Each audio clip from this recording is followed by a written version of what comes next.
ठीक है मुदस्सिर, ये घर किनका है, कौन साहब है जिनका घर है? ये हम तो जिसको जानते हैं ना, इमरान भाई हैं, वो वासा में हैं। अच्छा। तो यानी कि दोस्त हमारे पुराने साथ रहने वाले हैं? हाँ जी, पुराने रहने वाले हैं हम तो। कि 35 ईयर मेरी एज है और 25 साल हो गए यहाँ पे रहते हैं निज़ामाबाद में। तो मैं कोई शुरू से उनको देख रहा हूँ, तो उनसे हमारी गपशप है, हेलो है। सरकारी मुलाजिम है? सरकारी मुलाजिम है, वासा में होते हैं। ठीक है, तो कितने लोग इस घर में उस वक्त मौजूद थे जो जब ये छत गिरी? उस टाइम 3 फैमिली थी। 3 फैमिलियाँ थी, बाकी महफूज रहे? हाँ जी, जो नीचे थे इमरान भाई और उनकी जो सिस्टर थी वो महफूज से बाहर आ गए थे। ठीक है। और उनसे पहले उनका भाई था, क्या भांजा था, समीर भांजा था, वो भी बाहर था, वो बाइक निकाल रहा था। वो आपको मैं वीडियो दिखाता हूँ उसमें, बिल्कुल वो बाइक था सीसीटीवी जी। फुटेज में हमें देखा है। और जो उनके घर के साथ वाला घर है, उससे जो अगला थर्ड है वो मुबीन का घर था, जो लड़का भी सीरियस हालत के अंदर है, उसके ऊपर दीवार गिर गई थी। ठीक है, अच्छा मुदस्सिर ये बताएं कि बहुत मुख्तलिफ किस्म की बातें कि पुरस्रार तौर पे छत गिरी, आपको भी मोहल्लेदार हैं और इमरान साहब भी अच्छे आदमी इतनी हैं। खौफ और राहत फैल गई थी कल, सब लोग यहाँ से खौफजदा से पूरे इलाके में।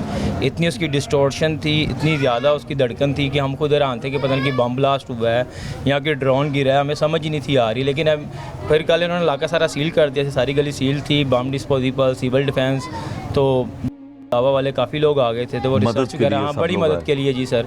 तो उन्होंने सारा इलाका सील कर दिया। फिर वापडा आई, उन्होंने मेन तारें थी वो कट ऑफ कर दी थी। अभी भी तकरीबन 24 घंटे से ज़्यादा हो गए हैं, तकरीबन की 35 घंटे हो गए, लेकिन अभी तक लाइट ऑफ है। पूरी गली में लोग चले गए, गैस भी बंद कर दी थी, SNGPL वाले भी आए थे, लेकिन अभी भी इलाके में इतनी खौफ और आसत है, कोई समझ नहीं आ रही। ठीक है, इमदादी सरगर्मियाँ भाई से भी हम बात करेंगे।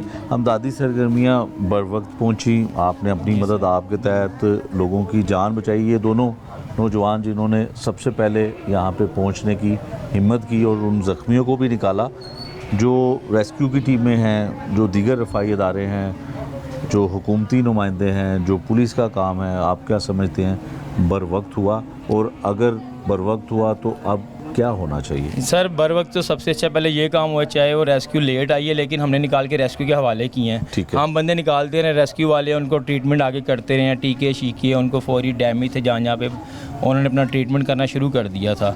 तो उसके बाद जब फिर पंजाब पुलिस पहुंची है हमारे इलाके गाज़ियाबाद के जो SHO साहब हैं, SH इफ्तिखार साहब, उन्होंने बड़ा कोऑपरेट किया। जब SHO साहब आए हैं ना, तो हम कहते बेटा बेफिक्र हो जाए। उन्होंने बम डिस्पोजिबल को उन्होंने बुलाया, सिविल डिफेंस को उन्होंने बुलाया, फिर और एजेंसी काफ़ी टीमों को उन्होंने बुलाया। जो हमारे इलाके के SHO ने इफ्तिखार साहब, वो सुबह 11 से लेकर रात 2 बजे तक यहीं पर ही थे। और फिर उसके बाद उन्होंने TMA को बुलाया, कॉरपोरेशन को, ये पूरी गली मलबा सारा कुछ उन्होंने साफ़ किया है। तो उन्होंने हमारे साथ काफ़ी कोऑपरेट किया, बड़ा ताउन किया हमारे साथ। आज भी पंजाब पुलिस के 2 जवान कल से इधर हैं, ड्यूटी है, अभी तक यहीं पर ही हैं, हमारे साथ ही। ठीक है, क्या होना चाहिए अब इसके लिए हुकूमती सतह पे? सर होना यही चाहिए कि गरीब लोग हैं तो इनको कोई ना कोई मुआवजा मिलना चाहिए।